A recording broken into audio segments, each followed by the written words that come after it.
One thing I learned at that project and project management generally, I had a project manager who trained me. He said, you always give everyone a voice at the table. It's really important. That's how you build a good team, that everyone has an opportunity to make their contribution and feel a part of the team.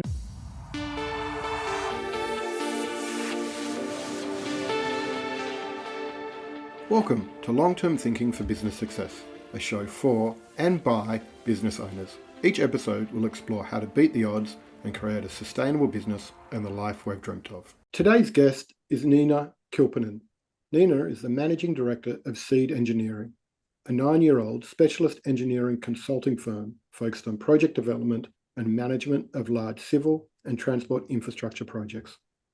Seed's clients include top-tier construction companies and state government agencies. Although Nina has spent most of her career as an engineer, for almost 10 years, she left the industry to build a shoe retailing business. In addition to running Seed Engineering, Nina's also a casual academic at the University of Technology in Sydney and a fellow of the Engineers Australia. In 2017, Nina was awarded the highly commended Consult Australia Female Leadership Champions of Change Award in recognition for her support for women in engineering. Hi, Nina. Welcome to the Long-Term Thinking for Business Success podcast, and thanks for joining us today. Thanks for having me, Rick. It's good to chat to you. Just to start things off, given the interesting journey you've had, if we go all the way back, you originally started your career on the client side of engineering, working with the local government and New South Wales Road and Traffic Authority. This was before you opened a retail business called Birkenstock Soul, which you then ran for almost 10 years. Then you came back to the industry and started Seed Engineering. Given that journey, could you tell us a little bit of the background from why you chose to first start as an employed engineer, then into retail, and then you started your own firm? It was a standard path for a graduate engineer. I did a few different types of work. I worked in utilities, I worked in traffic, working in local government at the time, and then moved into state government. I started to work in road projects, and quite early I found, and I had a knack for project management. So I started to work on larger road projects really quite early in my career. It was fun. It was big projects, big teams, lots of different disciplines to manage. What I found that first probably 5 years of my career was managed to get promoted quite quickly, got into relatively senior positions quite young, and worked with some really good people at the time who trained me up really well. That took me through to my late 20s in my career, and part of that journey, I started to face some barriers of people said, you're doing so well, so young, don't get ahead of yourself, wait your turn. These are roles that you should or shouldn't do. I started to get a little bit frustrated. My partner at the time, who's now my husband, he had a business repairing rock climbing shoes. And as part of that business, he started to repair Birkenstocks. We started to see this market that maybe we could start to sell them. We opened this little shop in Petersham at the time, and that business went crazy pretty quickly, actually. And at the time, my engineering career, I wasn't particularly enjoying it. Starting to hear a lot of comments at the time too of, what are you going to do when you have kids? You won't be allowed on site. You can't do certain types of work. And I couldn't really see a great future there. So having that Birkenstock business, started to put a bit more energy into that at the time too. Had the nice stable salary job, if you like. And then on the side, the ability to build this new business. That business, I opened a second retail premise. It was maybe I was about 28, 29 at the time. That grew the business even more. Got married at the time and thought, you know what, I'm making so much money with the retail, I'm going to leave engineering. It seemed like a better career path. It wasn't a good call at the time. I did get married, I had kids. Having my own business through that period was fantastic. Just the flexibility. I always worked hard. It just allowed me to have a full-time job and have family commitments at the same time, which I never would have got in engineering at the time. Things have changed a lot since then too. Like that's 20 years ago. I look at women about that same stage that I was in my career in engineering, and they have much better opportunities than I would have at that stage. I don't regret starting that sort of retail entrepreneurial journey. It was fantastic, and it was still project management. I said to people, project management's managing people, outcomes, tasks, which is exactly what a retail or any business is, managing day-to-day staff. How are you going to grow the business? So I did that business probably for about 8 years full time. We got to a point, we got the business to 3 retail premises. We had online presence at that time. It's probably about the big shift that online shopping became a real thing. So we started to have less retail premises. We wound it back a little bit, still maintaining the sales, but having less staff, less premises. And I was a bit bored because I'm like, what am I going to do now? Like I was having big teams of staff to manage and multiple retail premises. So I thought I'm going to get back into engineering because at that point it had been 8 years and I thought it's use it or lose it. If you've been out of an industry too long, you forget things, people forget you. And I made a couple of calls at the time because I saw a job actually that was advertised close to where I lived in the Blue Mountains. And I called one of my old bosses and I said, hey, would you be a referee for me if I apply for this job? And he said, oh my God, are you back in the market? Within 2 weeks, I had a consulting gig. He said, come in and work with us. He gave me a contract and I just stepped straight back into project management work. That was my return to engineering. The Birkenstock businesses have still continued to this day. They became not self-managing. My husband runs that side of the business. And then I did that freelance work. My kids were pretty little at that stage. I think I did a good 2-3 years doing that. It was quite interesting stepping back in. I remember one of the first days I worked on a major project and I was catching a lift up to the office and ran into an old colleague and he said, oh, Nina, I haven't seen you for ages. And I said, yeah, I haven't worked in engineering for 8 years. It was funny. You just literally stepped back in and people remembered you. It made that transition extremely easy. The first couple of years of freelancing was relatively easy in that it was familiar work to me. Largely familiar people because the people who engaged me as a freelancer were people I worked with before. I very briefly went back and took a staff job in government during that period, partly because I was still struggling with that balance of office work and having kids. That was the biggest mistake I made, going back into an organisation. I lost all that flexibility I had for myself as a consultant or a contractor. I then went back into freelance work. It didn't last that long again, partly because I got back in and got on to some really major projects. There was 2 reasons I changed from being freelance to starting Seed. The first one was the loneliness of just being a freelance consultant. In these big projects, you've got friends, you've got colleagues, you're around, but not actually having your own team that's accountable to you really got to me. I thought I need to build this base around myself and the business just for that support as we grow a bit bigger. That became that transition for me into Seed, that I wanted the security. I had the reputation at that point. I thought, let's make it bigger. At the time, before I started Seed as well, I was always turning down work because there's only one of me. There'd often be opportunities that came up and I literally couldn't take them on. So I just wanted to, again, have more of a team behind me to take on that extra work. That was the start of Seed. So that's almost 9 years ago now.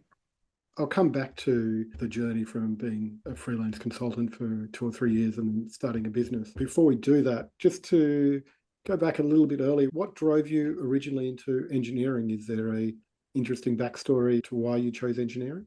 There's a good backstory. My dad was a bricklayer and a builder. When I was in high school, I did well at school. I was good at everything, to be honest. I didn't have a strong preference for maths or English, or I was quite sporty. So I had lots of options when I was at school. I was quite interested in architecture, approaching the equivalent of HSC in Canberra. My dad at the time, he was working on a building site. I was playing a lot of sport. I was really into skiing. So I did a lot of training and Dad used to get me coming to his sites to do labouring work because he said it's good training, carry some bricks around, mix some cement. I actually enjoyed it. It was quite fun in the holidays and he paid me well as a labourer. The guys he worked with were all really nice. So that was a good experience all around. But this one particular site, he took me to on school holidays and he said, oh, there's lots of young people here. You should chat to them, find out what they're doing. At the time, I said I wanted to be an architect. And he said, I'll speak to some of the other labourers here. At the time, it was a recession and this house that my dad was building, it was an architecture student. It was his first house he'd ever built. He was building it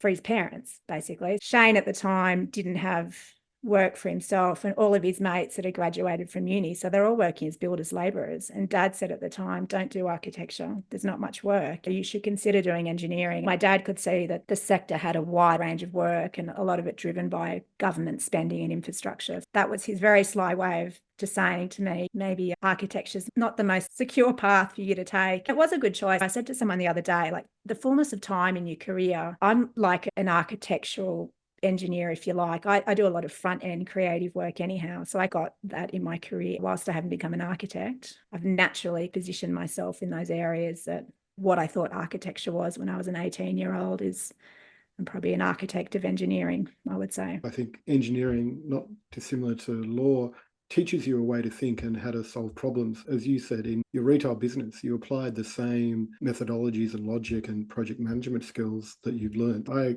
completely understand where your father was coming at, that engineering gives you many more opportunities to grow and change in your career. Some career paths or training just gives you, more broad ways of thinking. I'd argue too, engineers are probably overtrained in a lot of ways, and probably the type of people who pick engineering can tend to be a bit too much in the box. I think the fact that you can think in a really systems, methodical way, it actually allows you to be really creative as well. I always say to people, if you know the rules, you can break the rules because you understand what you're doing when you break them. If you want to do something different, but you've actually got that deep thinking behind it, it's actually quite a powerful pool of knowledge to have. Just also before we dive into C, in your story, you mentioned the challenges you had being in engineering, and I imagine you were one of a few women rather than compared to today where there are many more, and today's female engineers have much better opportunities. And given the award you've won in there, is there anything that you can talk to how you've helped women in engineering and where you see the role of women in engineering going in Australia over the next 5 to 10 years?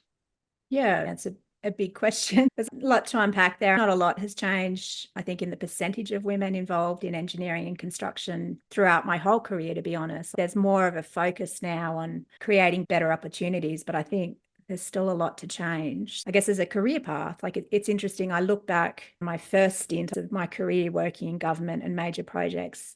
The women are few and far between. And a lot of those women I worked with at that point in my career, they're still personal friends because there were so few of us. One of the many reasons I built that Birkenstock business and I guess ultimately left engineering the first time, there weren't those opportunities for women who had kids. You were much more pigeonholed of, oh, you can no longer do this type of work. You now have to do this. There was no flexibility. COVID has been a great thing in that it's made workplaces much more flexible and accepting of people who can't do this standard sort of work day all the time. Having that background, and then when I came back after having kids to engineering, I guess I was probably 10 times more passionate about it at that point than I had been before, partly because then I was starting to see the next generation of female engineers coming through, really made a big effort to help them because I realised the position they were in like I was when I was younger. Similarly, some of my friends were just having kids or coming back into the workforce, having really young children and just watching their struggles. It was really frustrating seeing these really amazingly smart, trained women almost being dismissed for certain roles or certain capabilities. My thinking around things you can do to help other people in the workforce. From that thinking as well, that led to how I started Seed of just creating a more flexible workforce, somewhere that's a bit more accepting. I can't tell you how many times I'm still the only woman in a room now in senior meetings. Like it happens a lot. More often than not, I work on major projects where we do the early phase of setting up projects. People talk about all these changes and all these initiatives. I can't tell you how many times we see org charts that are completely male. It's such a fierce workforce, I guess you'd say, of being a woman there that you don't see many people like you around you. It is changing a little bit, but not much. We probably still need another generation to come through. I think so. So hopefully at least the attitude of you're now a mother, therefore you can't go on a workplace, which is a comment you said earlier, that just flabbergasted me. Hopefully that attitude has changed, which will hopefully then the next generation as people come through will feel more empowered to join the field because it's key. Women have such a different perspective of things to men, and we need all of those perspectives in the room, not just a set method of how to do things. Yeah, for sure. And I always say too, engineering and construction, it's an incredibly well-paid profession. So, they talk about economic empowerment of women and creating opportunities, getting more women involved in these industries that are well-paid, exactly for the reason my dad pushed me into this rather than another field. Like there's so many benefits there for society and as a fantastic career path. Like it's really good.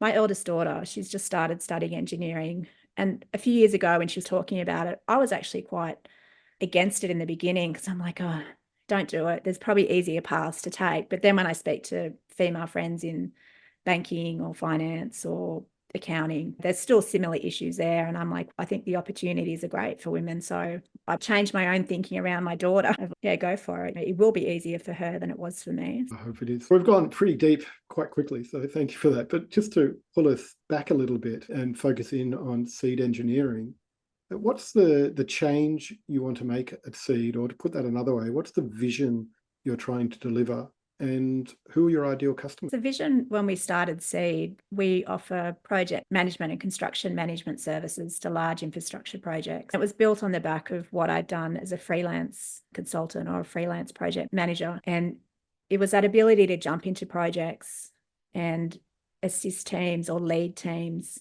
and having that really broad perspective over a number of different projects. When we started the business, the vision was to bring some of that best practice thinking we see across the different sectors of engineering or large projects and help our clients deliver better projects. When we first started Seed, I really wanted to have quite a flexible business that we could troubleshoot, bomb in and out of projects a bit more. It actually wasn't considered the norm at all in engineering or even the consulting services. It tended to be quite a labour hire kind of model, that people were there Monday to Friday, bum on seats. You needed to be there full time. We pretty quickly learned that didn't work, which was a shame. I tried to open up some opportunities for women who were part-time on projects, for example, and 100% loss rate. It never got through. Over time, we've managed to be able to, like I say, bomb in and out of projects and add that value as we needed. Our initial vision of the services we thought we'd provide changed. I think the other big change that we found too, I came from a government background, managing major projects, and almost in the first year, we got our first private sector project for a construction contractor, and that side of the business grew very quickly. Part of that reason was we brought that perspective of government into the contractors. I was actually amazed when I got there how little they understood how the government side worked there. We played in this really nice space the first couple of years of Seed, just being able to bring that perspective through and understanding how both sides of the infrastructure equation worked. And as time's gone on, I guess that reputation has grown well with the contractors as well, that they understand what we can offer them that they don't have in-house themselves. I imagine your experience as an employed engineer in predominantly government and government agencies helped you bring a perspective of being on the client side to then be able to really focus on the service side of your consulting business and really understand the mentality and the considerations for the clients because you had been a client. Is that a fair assumption? Yeah, I think so. And I think, without being disparaging of construction contractors, they're quite buffheady sometimes in the sense of comments like, oh, why is the government doing it that way? They don't understand the drivers, or why did they make that decision? Whereas when you've sat on the other side, they probably have thought of all these considerations that the contractors think of. It's just the government agencies have different drivers, which are political often. So sometimes the best technical decision can't be made for X, Y, and Z reason. Being able to step into the shoes of your client or your customers is a really powerful thing to do. And people forget it quickly. They want to egos, they want to score points. They say, why has it been done this way? I think it's really important to be able to see the perspectives from many sides. The other interesting part of the equation is the internationals who come into Australia. Again, they just bring a completely different lens. And sometimes when you explain to them, it's a bad way to phrase it, but how things are done here, that you start to marry up these ideas a lot better. Of this will work for you better if you understand that this is what's driving your client or this is what your competitors are doing. Yeah, like I said, being able to step into their shoes.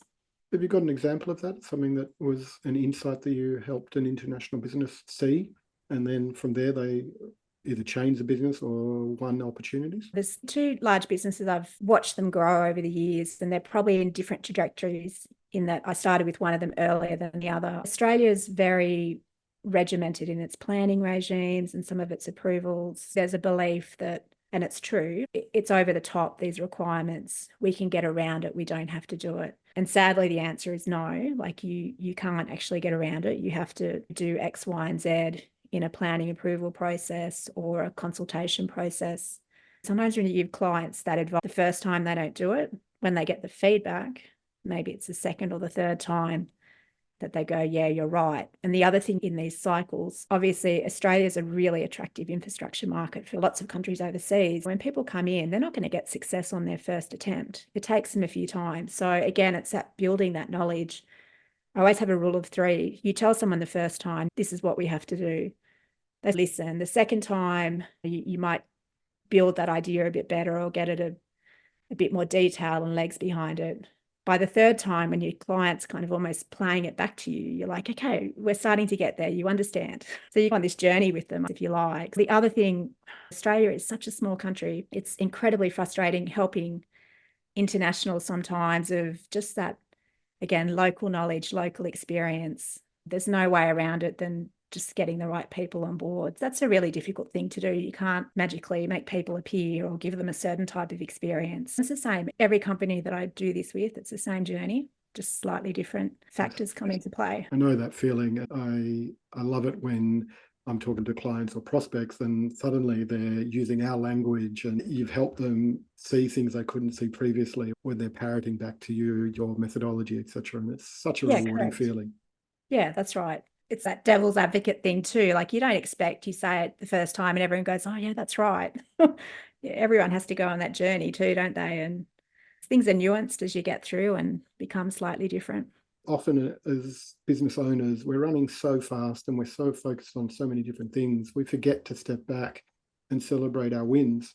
Thinking back over the years, what's something you're really proud of that you've achieved at Seed and why? I worked on a project in Victoria for about 3 years called Northeast Link. It's probably one of the projects from a Seed perspective. Most of my team at one stage were involved in it in some way, shape or form. We spent 3 years on it. It was a huge success for our client. It's interesting, you look back at points like that. So you win some of your best clients, the biggest project they've ever won, and you're part of it. It's luck in a sense of you're lucky to be there, you're lucky to be successful, and it just makes your career and the reputation for the business just unbeatable for doing something like that. Those big projects, those long-term projects, the projects that have repeat clients like that, it ticked every box for me. My staff enjoyed it. Now my clients were happy, they got their result. We've gone on to do repeat work with those same clients the last couple of years as well. They're the sorts of things I look back and go, yeah, that was pretty cool. And we've got a photo. When we finished that job, it was the last day we were at a pub, and sometimes forget these fun things that you do. And at the time I thought, I want a photo of this team. I'd worked with them for 3 years and I thought we're all going to disappear at that point. I knew we weren't ever going to all be back together in that way. And I said to everyone, you're going to have a photo done, and people a couple beers in or whatever, and made them all stand up around the pub. I love it, this photo. And the project director at the time was a guy I loved working with. I love that photo because it's that memory, that snapshot in time of something amazing we did. And like I said, that team will never be back together in that format ever again. Culmination of 3 years of work. Congratulations. Was there any insight or lesson that you took away from that you've tried to then reapply in future projects? When you say lessons learned and what you can apply in future projects, why was that one fun? The people were amazing. You try to replicate that each time you get into a project, but you dealt with the hand you've got too. So there is a slight luck factor. One thing I learned at that project, and project management generally, I had a project manager who trained me. He said, you always give everyone a voice at the table. It's really important. That's how you build a good team, that everyone has an opportunity to make their contribution and feel a part of the team. The next layer that you learn on top of that, and I learned that a lot on Northeast Link as well, is identifying A team, B team, C team players in any team, like how you actually lever and make those people to work better. So I think one of the things I'd say really skilled at when I get into a team, I'm pretty quick to identify which levers you need to pull, probably where the issues are going to be with things, issues or people that are going to hold you up along the way. Northeast Link was the ultimate test of that, having a team of, I think, 300 in the office, that you learn pretty quickly who you can rely on and who you can't if something goes wrong. Earlier, you mentioned that you spent 2 to 3 years as a solo consultant before you launched Seed. Just to go back to that period, what was going on in your consulting career that suddenly enabled you to build a team up and really launch Seed? What were the first roles or people that you employed in the business? When I started the freelance work, I would honestly say I stepped back into the same kind of jobs I did when I finished engineering, mid-size road projects. So the very first one I picked it up from another project manager. I came in as a consultant. They needed someone to fill that role. We built a really good team on that project. The project itself was a bit of a pocket rocket project, very interesting, lots of constraints, a lot of political drivers, I really enjoyed it, and the team was really good, and we fired on all cylinders, that team. It got a really good reputation, and we'd go to execs and present and tick, tick, tick all the way through. And that project then got handed over to a staff member. It's interesting, I say to people, I do two types of work in the business. We do project management, following all the way through, and we do sometimes rescue and recovery work. I actually came back to do some more work on that project because it started to go a little bit badly after I'd left for various reasons, and about people and about management. I think from that sort of level of, say, call it $100 million project, I started to get involved in the big motorway project. At the time, WestConnex was in its early stages of being in development, and it was at the point too that, and it happens the same in any government project, they bring in a lot of consultants. Everyone wants to be involved. It's the biggest new gig in town. And when I came in there, essentially freelancing with a team of other small consultants, the best way I can describe it, it was really quite lonely. It was quite fierce. A lot of people positioning for work, trying to get in there.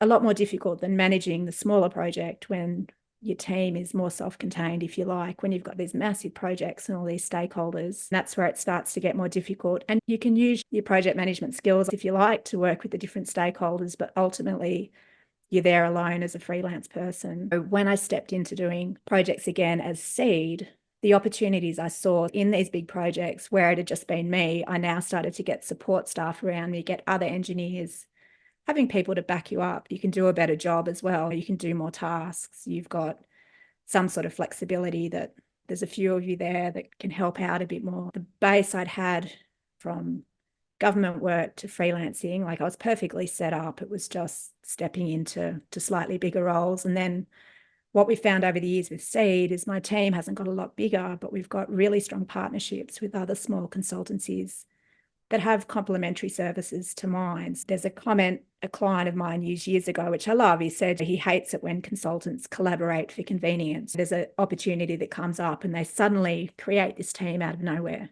I was always really conscious. I never wanted to do collaboration for convenience. It was always long-term relationships with people we knew and trusted. Now, when we get into projects, I might have a team of subcontractors, but we've all worked together. We know what each other does, how we work. People almost recognize us as a team because they've seen us together multiple times. It's scaling by using collaboration. Just to be clear then, when you started bringing on employees or contractors, were they other engineers of similar level, or were you trying to bring in more junior people to be able to offload tasks to them so that you could continue to elevate the type of work you were doing? That was a good question. The first team members we got, we actually went for more junior staff just because I recognised, again, I've got broad perspective over projects. There's always just easy stuff you just need people to do. So I thought that's a really quick win for a business to scale, bring in some junior engineers. From the beginning, we had quite a few graduates in the business, which was successful. The other thing we did at the beginning of the business was try to get some more senior muscle behind me, trying to find someone like me. And to be honest, we probably failed at the beginning, partly because we were looking at that flexible part-time model, which just didn't work for our clients. And I guess probably underestimating as a business owner and a founder what you can do yourself. It's not easy to find in others. Otherwise, they're probably running their own business or they've got their own contacts. The weakest point of the business thus far of just finding the senior people easily that can join the business, but I'm sure every business has that issues. What we found over the years, built up our own mid-level staff who've stayed with us long term. Again, some of the sole contractor subbies that we have, those relationships are incredibly strong. So we've found other ways other than just hiring senior staff to take roles. I've run a small business for 25 years as well, in a service business, obviously in marketing. The struggle is the same. It's great to get junior people, graduates or early graduates, but then the mentorship and support you need to give them versus a mid to senior level is somebody who can then run independently. It's always a balance, the cash flow and budget of a business and a project. And you go, can I scale better if I had more senior people, or can I keep the business running on more sustainable level with a junior person who I have to give more mentor and support to? Absolutely. A relatively newer sort of side of what we found with our junior stuff. It's a catch-22 because I'm not purely upset about it, but the fact that we employ female engineers, not preferentially at all, but I always say to people, we actually don't have trouble finding them. We often have young women coming to us saying, hey, I've seen you, I've heard about you, have you got any work? And we're like, great, come and work for us. We'll give you some great experience. Every grad I've ever had, one thing they get with me, because we do these major projects, because I work at senior levels, I say to them, if you were in a big firm, you would be getting nowhere near it because they would be so far down the food chain. There's some really great things that we offer, but ultimately I realize that long term, these bigger businesses are hunting so hard for these good graduates. And what we found, and again, I don't see it as a negative, it's a negative to my business. They're setting quotas. They want more women in engineering. So the female graduates, they can get a job anywhere they want, literally, because people are just desperate for them. Just to follow that and bring it more up to date, in founder-led businesses like yours, the founder often remains in many aspects of the business. Could you share your top priorities today and how you ensure you remain focused on them? In terms of day-to-day work, I do love project work. I guess as a founder, it's a huge weakness to scale a business that I want to be involved. I think with infrastructure projects, and it's the same as anything, it's particularly lumpy. When it's busy, it's incredibly busy. When I get involved in a project as a business owner, and I know it's a weakness, that it's very easy to lose sight of what else is happening in other areas of the business. One of the things that we have done, I think, very successfully in Seed is we have a business manager who's worked with us since day one. So I think having people in the business, when you're small, having enough people that you can tag team with, if you like, to say, hey, I know I'm going to be offline or less involved than I should be.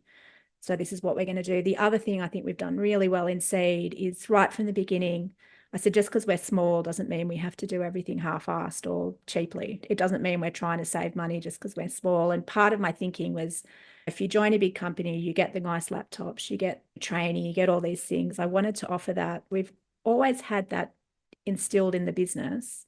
We've outsourced accounting, we've outsourced IT, we've outsourced some of our other services, just again, to make sure I'm not bogged down in that day-to-day, which I don't need to be. I can make money doing other things. I would challenge your comment that just because you want to be in projects, it's a weakness to the business, because having an inspired and engaged founder doing the things they love in their business is better than having them doing things that they begrudge and aren't as good at.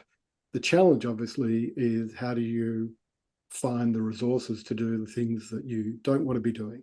9 times out of 10, that's typically sales and business development related activities. The common comment is that nobody can sell my business the same way or with such passion as I can. And that's always really hard. So how do you manage the business development, both the sales and marketing side of the business today, or really over the last 9 years, given you're so involved in projects, and I think that is a good thing. How have you tried to then manage the business development? The business growth has been organic, obviously, and built on reputation, which I think it's a fantastic thing, in that having a great reputation to me is one of the most fundamentally important things in business. And people I don't like working with, I always say, they're the people who don't take pride in their work or care about things. To me, it's word of mouth and reputation that lies with my values so closely. We're now looking at those opportunities and working with people like you, Rick, of just how can we generate some more interest in the business and some of these existing customers to come back to us without me having to necessarily be there face-to-face every time. Our purpose is around sustainable success and about understanding what that is and then being happy at that level. So if it is only 2, then you have being comfortable to say we can't do this, or we can do it in a month. And that may impact winning some projects, but if it keeps at a level that you're happy and the business is sustainable, then that's what we should be proud of. I think there is a general focus that we have to grow and scale. I don't necessarily agree with that principle that everything is about growth. I think we can get a business to a level that is sustainable, enjoyable, and maintainable, and that's far more valuable for the owner. I think you're right. Growth isn't a dirty word either. It's that sustainability aspect. Like you say, early on, I recruited quite heavily with staff and we were doing all right at the time. But when you get quiet, whilst you had great revenue, you look back and you go, we actually didn't make any more money, or we might have even made less. So it's finding those levers and what to press.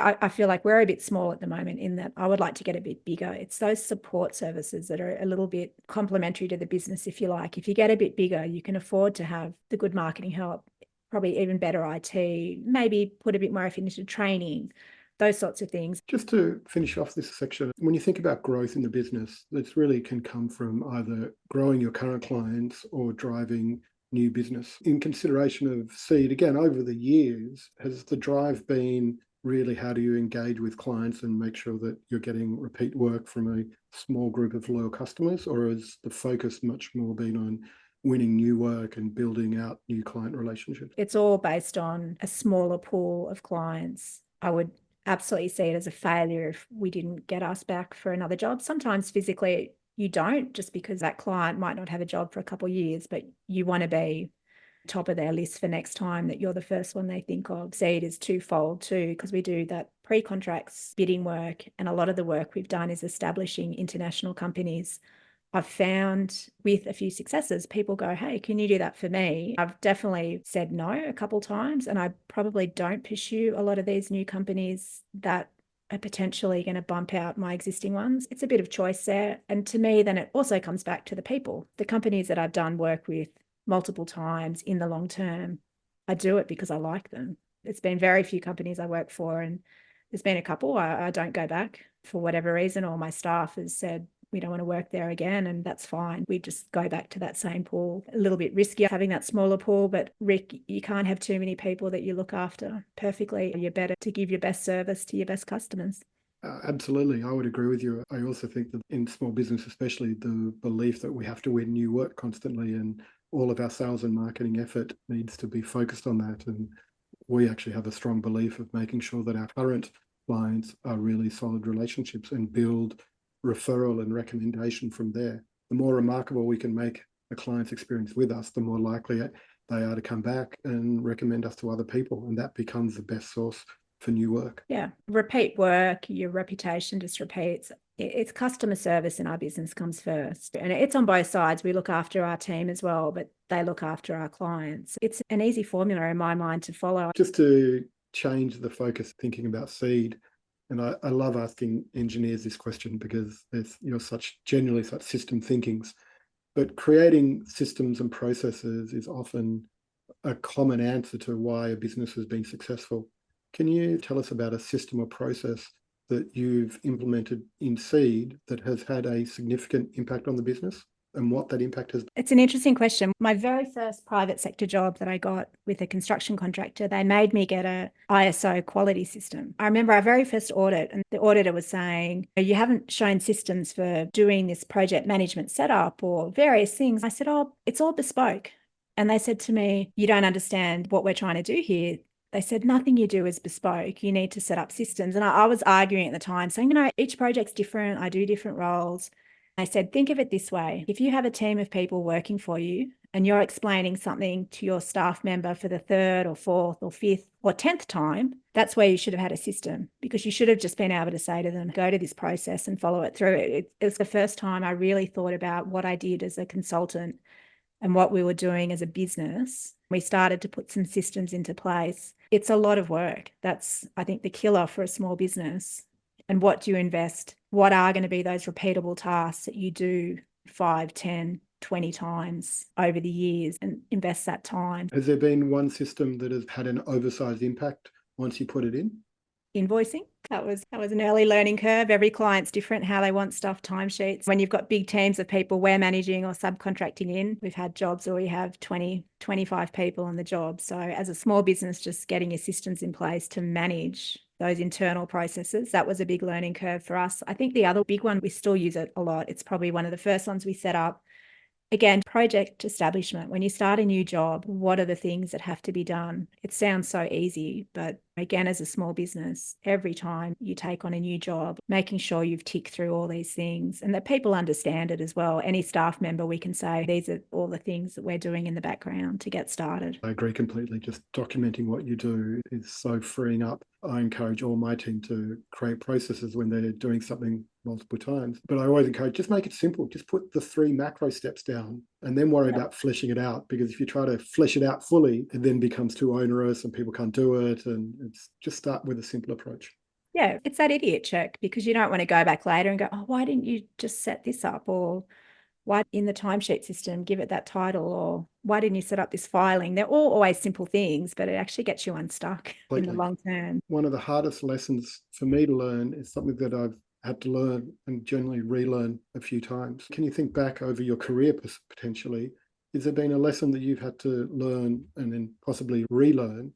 And how has that impacted the business? Working with big teams, probably the biggest failures you have sometimes is just the really dysfunctional teams and elements of working with different businesses. I think I've got better at it as I've gone on in my career. Early on, some of the conflict that you get in big businesses, I probably was more inclined to walk away. I think it's always a lesson I'm learning. You walk into these massive project teams of very well-trained professionals, and it can be a bit of roulette of what you're going to deal with. I'm still not perfect. I learn all the time, Rick. I'm just thinking there's a project I've done recently. It's challenging personalities that you have to work with.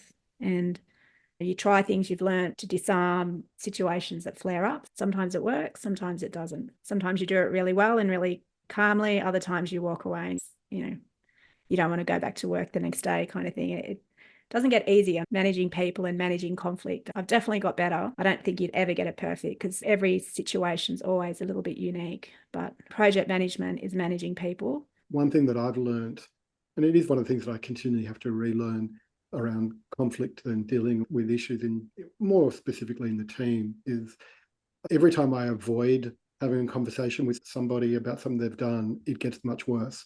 I have to continually remind myself to step into that tension and address it early. And it's actually far easier than letting it linger and letting it go 2 or 3 times. And by that time, I'm frustrated, they're frustrated, and the issue gets blown out so much more. I totally agree. Years ago, I worked with a coach and she was saying, what can we improve on? And one of the things I found when I had conflict or I got really upset at work, I'd sometimes really struggle to speak because I'd be so pissed off and I could barely get my words out. And I said to her, I hate it. I want it to stop. I want to be able to clearly speak to people and say exactly what I think. And at the time, my hands would maybe shake a bit when I got really angry about stuff. She said, Nina, don't worry about it. And I said, what do you mean don't worry about it? Of course I have to worry about it. People can physically see that I'm boiling inside and trying to get this out. She said, your body's reacting like that because you care. And she said, that's a good thing. You actually care about stuff and it's your body's reacting and that you are fully invested in this. It was a really good piece of advice because I thought, I can't control it. I can only do what I can do. My final question. Bill Gates famously said, we overestimate what we can get done in 1 year, but underestimate what we can get done in the next 10 years. Where do you see seed engineering going in the next 5 to 10 years? And what do you think are the key obstacles that you need to overcome to get there? I think that's a great comment. I've only recently seen that come up a few times, but it is true. When you get busy in the day-to-day, it is hard sometimes to put that long-term vision into your business as well.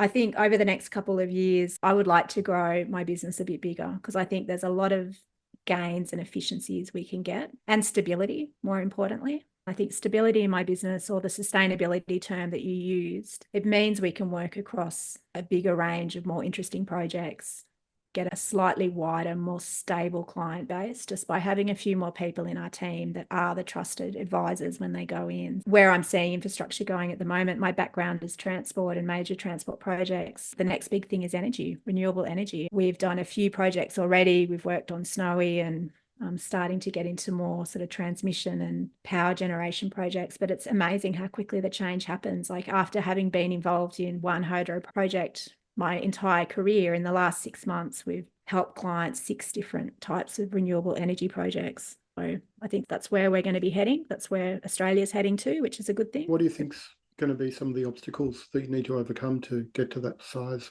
so you've got that more stability or sustainability built into your business? One of the things I am struggling with, we gave up a physical office space just before COVID, actually, which was probably a stroke of good luck in the sense of not having the team all together. But because we all service clients, and you've used a term, Rick, the distributed model, or I think to grow, it's that collective culture of being together a bit more. I think that's probably one of my challenges at the moment of, like I say, building those connections and friendships and support in the team. I think part of that has to come from being physically located together a bit more. How we achieve it, I don't know, because my last job was Western Australia. I'm in Victoria at the moment. My team's in Western Sydney, regional New South Wales. So, but I think that's an important factor to grow a business potentially, whether I need to just do more things online with the team because we can't physically get together. But there's nothing like face-to-face being around people. As you mentioned, I have a strong belief that you can build culture in a distributed business. But I think what's key is when you do bring people together, you use the time differently. It's not about sitting in the same room to work in parallel. It's about what do we need to do that is worth being in the same room together? How do we collaborate? Rather than just saying having a chat in the kitchen doesn't build culture. It does build a connection. As a small team who works, you're all busy at different times. How do you align those points in time? Physically, it's actually quite hard in people's diaries to get everyone available on a certain day. And essentially, you're pulling multiple, if not most people out of somewhere where they arguably should be as well. It's always a bit of a balance, isn't it? What's more important? Keeping your clients happy, paying the bills, keeping the team happy, building that culture. It's got to be both, but yeah, again, it's a bit of a struggle. It definitely is. And there is an argument that says a strong team drives strong clients, builds a sustainable business. So maybe that's the parameters of how do we build the team that's going to be right for the future. Nina, thank you very much. As I said, that was my final question. And thank you for allowing us to dive into seed engineering and some of your varied and interesting background and sharing your experience and lessons. And I look forward to working with you and your team and helping you with your continued success. Yeah, looking forward to working with you moving forward too, Rick, and thanks for involving me in this.